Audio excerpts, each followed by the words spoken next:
अरे यार, इस घर तो टॉयलेट ही नहीं है। अब इतनी रात को कहाँ जाऊं शौच करने। हाँ जी, सुनते हो? प्रियंका अपने पति को नींद से उठाने की कोशिश करती है। उसका पति अविनाश उठता है और कहता है, क्या है प्रियंका, इतनी रात को क्यों बुला रही हो? मुझे बड़ी जोर से आई है, अभी जाना होगा नहीं तो यही निकल जाएगी। अरे तुमको आई है तो तुम जाओ ना, मुझे क्यों बुला रही हो? तुम्हारे घर में तो शौचालय भी नहीं है, बाहर अंधेरे में जाने में मुझे डर लगता है, चलो मेरे साथ। प्रियंका ने जबरदस्ती अविनाश को उठाया। अविनाश हाथ में टॉर्च लेकर प्रियंका के साथ घर से थोड़ी दूर एक जंगल में चला आया। प्रियंका जंगल में शौच करने बैठ गई और अविनाश उसके पास में ही खड़ा रहा। अरे ये सब मुझे क्या क्या करना पड़ रहा है? करना तो पड़ेगा ही, घर में शौचालय नहीं है तो शादी क्यों की? अविनाश कुछ नहीं बोल पाया। शादी से पहले जब बातचीत चल रही थी तब प्रियंका ने अविनाश से शौचालय की बात की थी। अविनाश ने उसके पिता हरिहर को ये बताया भी था, लेकिन ये सुनते ही हरिहर गुस्सा हो गया था। क्या ये तुम कह भी कैसे सकते हो? इस आंगन में कभी शौचालय नहीं बनेगा और कभी मुझसे ऐसी बेतुकी बात मत करना। अविनाश चुप हो गया था। अविनाश और प्रियंका कॉलेज में एक ही साथ पढ़ते थे। प्रियंका शहर की लड़की है, उसे इन सब चीजों की आदत नहीं है। उसे हमेशा रात को ही जाना होता है, इसलिए उसके लिए परेशानी कई गुना बढ़ गई है। काम खत्म करके प्रियंका और अविनाश घर जाकर सो जाते हैं। सुबह प्रियंका उसकी सास वसुंधरा से कहती है, माँ जी, घर में शौचालय न होने के कारण मुझे रात को बाहर जाना पड़ता है, इसके बारे में क्या कुछ नहीं किया जा सकता? तो सुबह सुबह मेरे साथ चलना, रात को ही करने की क्या जरूरत है? अरे माँ जी, ये प्रेशर क्या किसी को पूछ कर आता है? और मुझे बचपन से ही रात को जाने की आदत है। तभी वहाँ पर प्रियंका का ससुर हरिहर चला आया और उसने कहा, तो आदत बदलनी पड़ेगी बहू, इस घर में शौचालय नहीं बनेगा, बता रहे हैं। इस गांव में किसी भी घर में शौचालय नहीं है। हाँ, उन लोगों को तो कोई तकलीफ नहीं हो रही है। प्रियंका ने बात को नहीं बढ़ाया। उसने कई बार अविनाश को ये बताने की कोशिश की, लेकिन अविनाश ने कहा, देखो मैं पिताजी के ऊपर कुछ नहीं बोल सकता। प्रियंका का दिल टूट गया। अरे यार, किस घर में शादी की है मैंने, इससे अच्छा तो कुमारी रह जाती। उसने अपनी माँ को कॉल लगाया और सब कुछ बता दिया। उसकी माँ जानकी ने कहा, देखो बेटी, सिर्फ इस वजह से तो रिश्ता नहीं तोड़ सकते हम। तुमने ही लड़का पसंद किया था, अब भुगतो। अरे माँ, अब तुम भी ताना मारोगी क्या? कुछ आइडिया तो दो कि कैसे इन लोगों को मनाया जाए। जंगल में रात को कितने खतरे होते हैं, मुझे बहुत डर लगता है माँ। मुझे वो सब कुछ नहीं पता। तभी जानकी के बेटे यानी कि प्रियंका के भाई आलोक ने जानकी से फोन ले लिया और कहा, दीदी मैं एक आइडिया दे सकता हूँ। आलोक ट्रैकिंग करता था। उसने कहा, दीदी तू एक टेंट शौचालय खरीद ले। टेंट शौचालय? वो क्या होता है? अरे दीदी, हम जब ट्रैकिंग पे जाते हैं ना तो हम उसी में तो करते हैं। कहीं भी टेंट खोलो और कर दो, और उसके साथ एक पैन भी मिलता है जो टेंट के अंदर रहता है। वो भर जाए तो उसे साफ करना भी बहुत आसान है। आलोक का आइडिया प्रियंका को बहुत पसंद आया। उसने ऑनलाइन देखना शुरू कर दिया। ये तो बढ़िया चीज लग रही है, इसे ही खरीद लेती हूँ। प्रियंका ने टेंट ऑर्डर कर दिया। अगले दिन ही एक डिलीवरी वाला आकर टेंट दे गया, लेकिन हरिहर ने वो देख लिया। बहू क्या है ये? टेंट एक बड़े से पैकेट के अंदर था। प्रियंका ने कहा, कुछ नहीं बाबूजी, ये कुछ लड़कियों वाला सामान है। ये बोलकर प्रियंका अपने कमरे में चली गई। रात को जब सभी सो गए तब प्रियंका बिस्तर से उठी। अविनाश भी सो रहा था। प्रियंका ने चुपके से बिस्तर के नीचे से टेंट को निकाला। अब छत पर जाकर टेंट लगा देती हूँ और फिर शौच करके देखती हूँ। प्रियंका टेंट और पैन लेकर छत पर चली गई और पैन रखकर उसके ऊपर टेंट लगा दिया और फिर टेंट के अंदर घुसकर अच्छे से शौच किया और फिर काम खत्म होने के बाद टेंट को समेट लिया। आहा, आज तो मजा आ गया। बिना किसी डर के शौच करने का मजा ही कुछ और है। प्रियंका ने बिस्तर के नीचे टेंट और पैन को रख दिया और सो गई। ऐसे ही कुछ दिन बीते। प्रियंका हर रात छत पर जाती और टेंट खोलकर पैन में शौच करती और टेंट समेट कर नीचे चली आती। एक दिन अविनाश ने उससे कहा, क्या बात है प्रियंका, बहुत दिन हो गए तुम रात को शौच करने नहीं गई, मुझे बुलाया नहीं, क्या बात है? कुछ नहीं जी, मुझे रात को नहीं आती आजकल। वाह, यही आदत तो डालनी थी। आज मैं बहुत खुश हूँ तुमसे। प्रियंका अपने मन में ही मुस्कुराने लगी, लेकिन उसी दिन रात को सब कुछ बिगड़ गया। प्रियंका टेंट लेकर छत पर गई और टेंट उसके हाथ से वो छत पर गिर गया। टेंट के गिरने से थोड़ी आवाज हुई। अरे बाप रे, हाथ से फिसल गया ये टेंट। क्या करूं, वापस चली जाऊं क्या? नहीं, अभी तो सभी घोड़े बेचकर सो रहे हैं, थोड़ी सी आवाज सुनकर कौन छत पर आएगा। लेकिन उस आवाज से हरिहर की नींद टूट गई। अरे छत पर ये कैसी आवाज है? चोर वोर का चक्कर तो नहीं है? हरिहर सीढ़ियों से छत पर गया और देखा कि प्रियंका टेंट के अंदर घुस रही है। बहू, तुम यहाँ क्या कर रही हो? इतनी रात को ये टेंट क्यों लगा रही हो छत पर? प्रियंका डर गई। वो कुछ बोल नहीं पाई। हरिहर ने टेंट के अंदर शौच करने वाला पैन देख लिया और वो बहुत गुस्सा हो गया। यह क्या, तुम टेंट लगाकर शौच करती हो, वो भी छत पर? तुम्हारी हिम्मत कैसे हुई ये करने की? चिल्लाने की आवाज सुनकर अविनाश और वसुंधरा भी चले आए। नहीं बाबूजी, आप जैसा सोच रहे हैं वैसा कुछ नहीं है। असल में मुझे बाहर जाने में डर लगता है और ये तो घर की औरतों की इज्जत का भी सवाल है ना। तुम कहना क्या चाहती हो? इस गांव की किसी भी औरत की इज्जत नहीं है। सुनो बहू, तुमने मेरी बात न मानकर बहुत बड़ी गलती कर दी है। अब इस घर में तुम्हारे लिए कोई जगह नहीं है। सुबह होते ही तुम अपने मायके चली जाना। प्रियंका रोने लगी, लेकिन कोई फायदा नहीं हुआ। वो अपने कमरे में जाकर कपड़े बैग में भरने लगी। हरिहर भी अपने कमरे में चला गया, लेकिन तभी उसका पेट दर्द करने लगा। पेट में दर्द हो रहा है, लगता है मुझे शौच करने जाना होगा। हरिहर एक टॉर्च लेकर घर से निकल गया और जाकर टॉर्च बांधकर जंगल में ही बैठ गया। आसपास ही एक सांप घूम रहा था। उसने हरिहर के पैर में काट लिया। बचाओ! अरे सांप ने काटा है मुझे। हरिहर चिल्लाने लगा। आवाज सुनकर वसुंधरा, प्रियंका और अविनाश वहां पहुंचे और हरिहर को अस्पताल ले गए। अस्पताल में हरिहर का इलाज किया गया और बहुत कोशिशों के बाद वो बच गया। रात को जंगल में क्या कर रहे थे आप, जो सांप ने काट लिया? शौच करने गया था डॉक्टर साहब। बाहर शौच करने जाते हैं आप लोग? ये तो बहुत ही गंदा काम करते हैं। बाहर शौच करना अच्छी बात नहीं है, उससे और भी बीमारियां होती हैं। यही तो समझाने की कोशिश कर रही थी मैं बाबूजी। तुम सही थी बहू। अब मुझे समझ में आ गया है कि घर में शौचालय की कितनी आवश्यकता है। कल से ही हमारे घर में शौचालय बनेगा। अगले ही दिन से घर में शौचालय बनना शुरू हो गया और कुछ ही दिनों में शौचालय बनकर तैयार हो गया। सभी बहुत खुश हुए।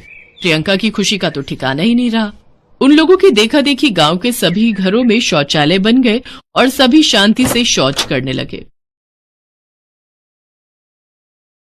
एयरपोर्ट के बाहर खड़ी रमा को समझ नहीं आ रहा था कि वो क्या करे और क्या ना करे। उसे तो पता ही नहीं था कि उसके साथ ऐसा भी हो सकता है। उसके पेट में 6 महीने का बच्चा पल रहा था। विलियम और उसकी पत्नी जो लंदन के रहने वाले थे, उन्होंने उसके पेट में पल रहे बच्चे को अपनाने से बिल्कुल इनकार कर दिया था।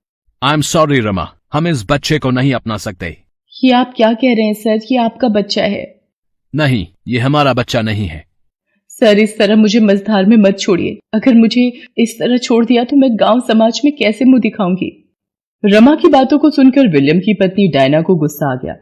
उसकी रिस्पॉन्सिबिलिटी हमारी नहीं है। वैसे भी हमने तुम्हें मनी तो दिए है ना, वो मामूली रकम नहीं है। पूरे 7 लाख रुपए हमने दिए हैं। हाँ, ये अलग बात है कि 15 लाख में ये डील हुई थी कि तुम हमारा बच्चा पैदा करोगी, लेकिन अब वो बच्चा हमारे लायक ही नहीं तो हम उसे कैसे एक्सेप्ट कर ले और पूरी रकम तुम्हें क्यों दें? रमा रोती रही, गिड़गिड़ाती रही, लेकिन विलियम और उसकी पत्नी ने रमा की एक नहीं सुनी। विलियम, अब चलो, हमारी फ्लाइट छूट जाएगी।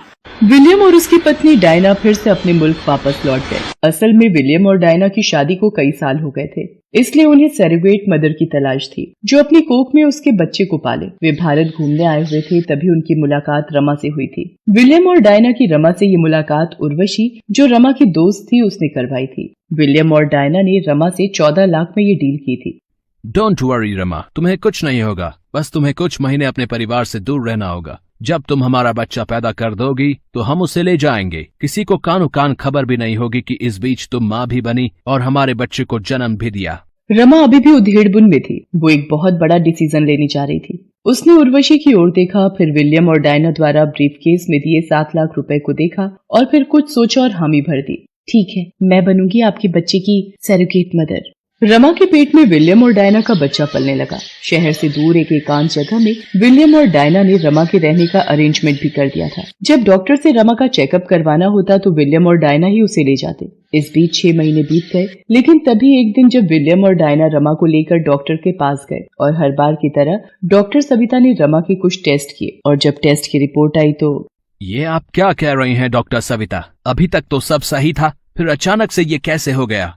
इसमें हम क्या कर सकते हैं मिस्टर विलियम? जांच की रिपोर्ट यही कह रही है कि बच्चे का मानसिक विकास ठीक से नहीं हो रहा है। जन्म लेने के बाद वो मेंटली चैलेंज्ड होगा। विलियम और डायना ने जब ये सुना तो उन्होंने रमा से बच्चे को अबॉर्ट करने के लिए कहा, लेकिन वो तैयार नहीं हुई। उसने जब विलियम और डायना के मुंह से उस बच्चे को गिराने के बारे में सुना तो उसे बहुत आश्चर्य हुआ कि कुछ दिनों पहले ये दोनों एक बच्चे के लिए मारे मारे फिर रहे थे और आज बच्चे की कमी के बारे में पता चलते ही उसे मारने के लिए कहने लगे। उसे उन दोनों का ये दोहरा रवैया पसंद नहीं आया। उसने उन दोनों को बहुत समझाने की कोशिश भी की, लेकिन वो अपने देश वापस लौट गए। ऐसी हालत में मैं क्या करूं, मुझे समझ नहीं आ रहा है। अब तो मेरे पास पैसे भी नहीं है जो मैं अपना और पेट में पल रहे इस बच्चे का ध्यान रखूं, ना ही मेरी कंडीशन ऐसी है कि मैं कोई काम कर सकूं। मुझे अपने गांव वापस लौटना पड़ेगा इस बच्चे की जान की खातिर। रमा अपने गांव जमालपुर वापस लौट आई और जब से वो गांव लौटी है उसके गांव में सिर्फ एक ही बात की चर्चा है कि वो गर्भवती है। लेकिन उसका गर्भवती होना सवालों के घेरे में था क्योंकि उसकी शादी नहीं हुई थी। पूरा गांव उस पर थू थू कर रहा था। जिधर देखो रमा के गर्भवती होने के चर्चे सबकी जुबान पर थे। सभी एक बिन ब्याही माँ की खबर चटकारे भरते हुए एक दूसरे से साझा कर रहे थे। घोर कलयुग इसे ही कहते हैं विमला। राम राम राम राम, मुझे तो बोलते ही शर्म आती है कि कुंवारी लड़की माँ बनने जा रही है। अरे बोलने में कैसी शर्म, शर्म तो उन्हें आनी चाहिए जिन्होंने ऐसा काम किया है। मैं तो सरपंच जी से बात करने वाली हूँ। ऐसी कुलक्षणी लड़की का हमारे गांव में क्या काम। सही कह रही हो, उस रमा को देखकर कहीं हमारी बहू बेटियों पर बुरा असर ना पड़ जाए। मैं तो पंचायत में साफ कह दूंगी कि उसे गांव से निकाल दिया जाए। दूसरी ओर रमा के घर में भी कोहराम मचा हुआ था। उसके माता पिता का रो रो कर बुरा हाल था। शर्म के मारे वो घर के बाहर भी नहीं निकल पा रहे थे। ना तो रमा की माता उसे ठीक से बात कर रही थी और ना ही पिता। वो चुपचाप एक कमरे में उदास सी बैठी रहती और आंसू बहाती। बार बार उसे घर और समाज दोनों द्वारा ये एहसास कराया जा रहा था कि उसने बहुत बड़ी गलती की है। एक दिन की बात है, उसके पिता कर्मवीर चौधरी गुस्से में चिल्लाते हुए घर में आए और अपनी पत्नी रमिया से कहा, पता नहीं हमारे किन पापों की सजा हमें मिल रही है। हमें पता होता कि रमा बड़ी होकर कुछ ऐसे गुल खिलाने वाली है तो मैं तो पैदा होते ही उसका गला घोंट देता। अरे आप इतना गुस्सा मत करिए, अभी अभी आपका दिल का इतना बड़ा ऑपरेशन हुआ है। मैं बिना ऑपरेशन के मर जाता तो ठीक रहता। मुझे इस तरह की शर्मिंदगी वाली जिंदगी तो नहीं जीनी पड़ती। आप तो पंचायत में गए थे ना आज, वहाँ क्या हुआ? होना क्या है, उन्होंने हमें गांव छोड़कर जाने को कहा है। अरे हम कहाँ जाएंगे गांव छोड़कर, है? यहीं जन्म लिया यहीं मरेंगे। हमारे बाप दादों ने भी यहीं जन्म लिया और यहीं उनको आग नसीब हुई। वे दोनों बातें कर ही रहे थे कि रमा उनके पास आई और बोली, बाबा आप लोग क्यों जाएंगे? गलती मैंने की है, पाप मैंने किया है तो मैं ही चली जाती हूँ इस घर को छोड़कर। लेकिन बेटी तुमने इतना बड़ा पाप क्यों किया? तुम तो कुछ करके हमारी मदद करना चाहती थी, लेकिन हमें नहीं पता था कि तुम ऐसा कुछ करोगी और मदद के बदले हमें मुसीबत और बेइज्जती के कुएं में ढकेल दोगी। बोलो क्यों किया ऐसा? बोलो, बोलती क्यों नहीं? रमा का भी सबके मुंह से ताने सुन सुनकर जी भर गया था। उसका सब्र भी जवाब दे रहा था। आखिर वो भी फूट पड़ी, माँ ये सब मैंने तुम लोगों के लिए किया, बापू के लिए किया, अपनी गिरवी जमीन को छुड़ाने के लिए किया। पिछले 2-3 सालों से जमालपुर गांव में बिल्कुल भी बारिश नहीं हो रही थी। उसके पिता कर्मवीर चौधरी कर्ज के बोझ तले दबे हुए थे। उनका घर और जमीन महाजन के कब्जे में था। उन्हें समझ नहीं आ रहा था कि इतना बड़ा कर्जा वो कैसे चुकाएंगे। उन्हें रमा की शादी की भी चिंता थी। इन्हीं सब चिंता में डूबे एक दिन उन्हें हार्ट अटैक आ गया। रमा उन्हें अस्पताल ले गई। डॉक्टरों ने जल्द से जल्द उनके दिल के ऑपरेशन की बात कही, जिसमें लाखों रुपए लगने थे। एक तो पहले ही इतना सारा कर्ज और ऊपर से बापू की ऐसी हालत देखकर। माँ ऐसे बैठकर काम नहीं चलेगा। बाबा भी ऐसी हालत में नहीं है कि कुछ कर सके, और आप दोनों तो मुझे बेटी कम बेटा ज्यादा मानते हैं ना, तो मुझे इस घर को संभालने और बाबा के इलाज के लिए कुछ करना ही होगा। रमा की सबसे अच्छी सहेली थी उर्वशी, जो शहर में जॉब करती थी। वो उससे मिली। उर्वशी ने उसे बताया कि कोई भी नौकरी करके वो इतनी जल्दी इतने पैसे नहीं कमा सकती कि वो अपने पिता का इलाज करा सके और गिरवी घर और जमीन छुड़ा सके। तब उसने सरोगेट मदर वाली बात उससे की और विलियम और डायना से उसे मिलवाया। रमा के माता पिता को जब सारी असलियत का पता लगा तो, ये तूने क्या किया बेटी? मेरे इलाज और घर को बचाने के लिए तुमने इतना बड़ा कदम उठा लिया, लेकिन इस बदनामी के साथ तुम कैसे जियोगी? हमारी मानो तुम इस बच्चे को अबॉर्ट कर दो। नहीं बाबा, ये करना होता तो फिर बहुत पहले कर दिया होता। इतनी बदनामी क्यों सहती? मुझे इस बच्चे को धरती पर लाना है। मैं कैसे उसे मार दूं जो मेरे पेट में मेरी मर्जी से पल रहा है और हर दिन इस दुनिया में आने की बाट जोह रहा है। रमा के गांव में भी धीरे धीरे इस बात का पता लग गया। सभी एक बेटी के इस त्याग पर उसकी भूरी भूरी प्रशंसा करने लगे। दूसरी ओर वो उन अंग्रेजों को भला बुरा भी कहते। 9 महीने बाद रमा ने एक बच्चे को जन्म दिया। हालांकि वो बच्चा बिल्कुल नॉर्मल था। जब नर्स ने उस बच्चे को रमा की गोद में रखा और जब वो रो रहा था, अहले ले क्यों रो रहे हो? माँ है ना तुम्हारे पास, माँ तुम्हें कभी नहीं रोने देगी, कभी नहीं। रमा का बच्चा बिल्कुल नॉर्मल था। डॉक्टरों की गलत रिपोर्ट के कारण ऐसी स्थिति बनी थी और उसी रिपोर्ट के कारण विलियम और डायना इस बच्चे को छोड़कर भाग गए थे। लेकिन रमा तो नॉर्मल या एबनॉर्मल किसी भी बच्चे के लिए तैयार थी, क्योंकि माँ तो माँ ही होती है, चाहे वो रियल हो या सैरोगेट।